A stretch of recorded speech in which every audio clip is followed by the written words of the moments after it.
অসুস্থ অবস্থায় ছিল 54.76, পুনর্নবার সেবনে সেটা 22.89 নেমে এসেছে। অপরদিকে সিরাম ক্রিয়েটিনিন অসুস্থ অবস্থায় 1.81, পুনর্নবার সেবনের পরে 0.72 হয়ে গেছে। এই গ্রাফে পচন শুরু হয়ে অনেকটাই বেড়ে গিয়েছিল, এটা নর্মাল।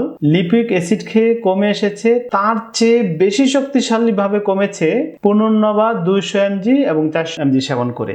অসুস্থ অবস্থায় সুরক্ষা শক্তি একদম তলানিতে নেমে গিয়েছিল, কিন্তু পুনর্নবা সেবনের পর আবার উঁচুতে উঠে গেছে। অসুস্থ কিডনির নেফ্রনগুলো কেমন ছিঁড়ে গেছে এবং টিস্যু নষ্ট হয়ে গেছে, কিন্তু তার পাশেই চিত্র 4 দেখুন, পুনর্নবা সেবনের পর কিডনি টিস্যুগুলো আবার সুস্থ সুন্দর অবস্থায় ফিরে এসেছে। আপনি কি সিকেডি বা ক্রনিক কিডনি ডিজিজে আক্রান্ত? বর্তমানে সবচেয়ে বিশ্বাসযোগ্য একটি গবেষণায় প্রমাণিত হয়েছে পুনর্নবা গাছের নির্যাস আপনাকে মুক্তি দিবে প্রচলিত ঔষধের চেয়েও বেশি সফলভাবে। আজকের এই পর্বটি দেখার পর আপনার কনফিডেন্স লেভেল 100%-এ উন্নীত হবে ইনশাল্লাহ। এখন প্রশ্ন হতে পারে, আমরা কেন এই গবেষণাকে বিশ্বাস করব? আমরা যে সোর্সটি ব্যবহার করেছি তা হলো পিএমসি বা পাবমেড সেন্ট্রাল। স্ক্রিনে দেখুন, এটি ইউনাইটেড স্টেট গভর্নমেন্ট অর্থাৎ আমেরিকান সরকারের পক্ষ থেকে প্রকাশিত সবচেয়ে নির্ভরযোগ্য একটি জার্নাল। সারা বিশ্বের তাবর তাবর বিজ্ঞানীরা যখন তাদের শীর্ষ গবেষণার ফলাফল কঠোর যাচাইয়ের পর জমা দেন, কেবল তখনই এখানে প্রকাশিত হয়। এটি কোনো ফেসবুক পোস্ট নয়, এটি আধুনিক চিকিৎসা বিজ্ঞানের সর্বোচ্চ আদালত হিসেবে বিবেচ্য। গবেষণায় দেখা গেছে পুনর্নবা, বরুণশাল, গক্ষুর কাঁটা এবং ভুঁই আমলা এই 4টি ভেষজ কিডনির পুনর্জন্মের জন্য সর্বাধিক কার্যকরী। আমরা ধাপে ধাপে প্রতিটি ভেষজের উপর হওয়া বিজ্ঞানের সব গবেষণা আপনাদের সামনে উপস্থাপন করব ইনশাআল্লাহ। আর আমাদের আজকের বিষয় হলো পুনর্নবার অকাট্য এভিডেন্স বা প্রমাণ। স্ক্রিনে দেখুন এই হেডলাইনটি, এটি দিয়ে সার্চ দিলে আপনারা ইন্টারনেটে এই আর্টিকেলটি পাবেন। এই আর্টিকেলের এই টেবিলটি দেখুন, এখানে বিইউএন হলো ব্লাড ইউরিয়া নাইট্রোজেন এবং সিরাম ক্রিয়েটিনিন অর্থাৎ রক্তের ক্রিয়েটিনিন। এরটি দেখুন, এটি হলো সুস্থ ইঁদুর যাদেরকে কোনো চিকিৎসা দেওয়া হয়নি, সেই সুস্থ ইঁদুরের 11তম দিনের রেজাল্ট, বান রেজাল্ট এবং ক্রিয়েটিনিন রেজাল্ট।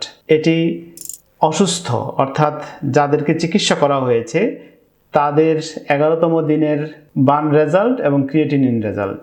এরটিতে আছে আলফা লিপিড অ্যাসিড অর্থাৎ প্রচলিত চিকিৎসার যে ঔষধ, সে ঔষধ সেবন করার ফলে বানের রেজাল্ট এবং ক্রিয়েটিনিন রেজাল্ট।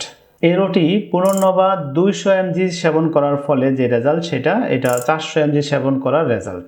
তাহলে আমরা বান রেজাল্টটা দেখি। অসুস্থ অবস্থায় ছিল 54.76, পুনর্নবা সেবনে সেটা 22.89 নেমে এসেছে। অপরদিকে সিরাম ক্রিয়েটিনিন অসুস্থ অবস্থায় ছিল 1.81, পুনর্নবা সেবনের পরে 0.72 হয়ে গেছে, অর্থাৎ চমৎকারভাবে কমে একেবারে স্বাভাবিক হয়ে গেছে, নর্মাল হয়ে গেছে। এখানে একটি উল্লেখ্য বিষয় হলো, এই যে দেখুন সিরাম ক্রিয়েটিনিন 200 mg খেয়ে 0.72 হয়েছে, কিন্তু 400 mg খেয়ে 0.98 হয়েছে। তাহলে ডোজ অর্থাৎ কি পরিমাণ খেতে হবে, পরিমাণের এই ডোজ অত্যন্ত গুরুত্বপূর্ণ একটি সাবজেক্ট। এই গ্রাফটি দেখুন, এটা হলো এমডিএ লেভেল।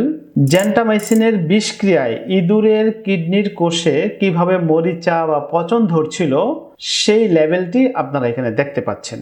এই গ্রাফে পচন শুরু হয়ে অনেকটাই বেড়ে গিয়েছিল, এটা নর্মাল। আর লিপিক অ্যাসিড খেয়ে কমে এসেছে, তার চেয়ে বেশি শক্তিশালীভাবে কমেছে পুনর্নবা 200 mg এবং 400 mg সেবন করে। জিএসএইচ কি? জিএসএইচ হলো শরীরের নিজস্ব সুরক্ষা শক্তি।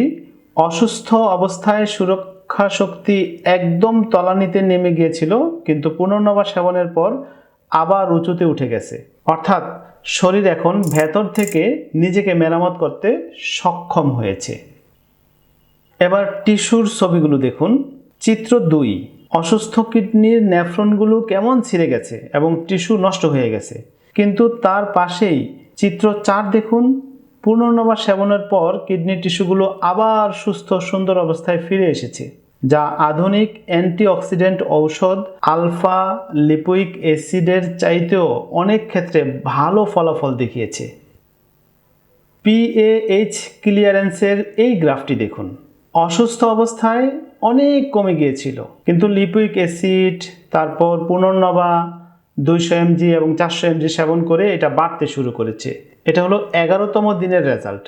যদি আরও বেশি দিন ঔষধ সেবন করা হতো তাহলে আরও বাড়তো এবং এটা নর্মাল হয়ে যেত। এটাই আমরা আশা করতে পারি। এবার বুঝিয়ে বলছি পিএইচ ক্লিয়ারেন্স কি।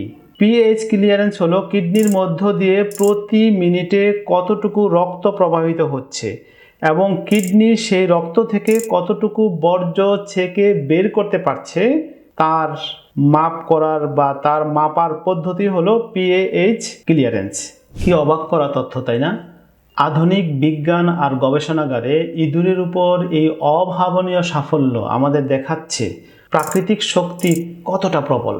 আর পুনর্নবার এতগুলো পজিটিভ ডেভেলপমেন্টের সাথে যদি হোমিওপ্যাথির লক্ষণ ভিত্তিক সিমটম সিমিলার চিকিৎসা যোগ করা যায় তবে সুস্থতা আরও দীর্ঘস্থায়ী হবে ইনশাআল্লাহ। বন্ধুরা, 100% কনফিডেন্স লেভেল না থাকলে আপনি সফলতার পথে চলতে পারবেন না।